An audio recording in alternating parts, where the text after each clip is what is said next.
गौ हत्या हुई। ये ऐसे पतितवादी लोग हैं जिससे देश में सांप्रदायिक वैमनस्य उत्पन्न हो सकता है। गौ केवल हिंदुओं की ही माता नहीं है, मुसलमानों और दूसरों की भी माता है।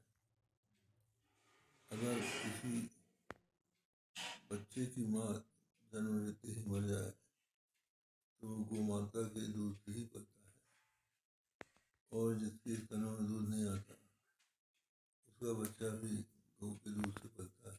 इसलिए वो सभी संप्रदाय के लोगों की माता है।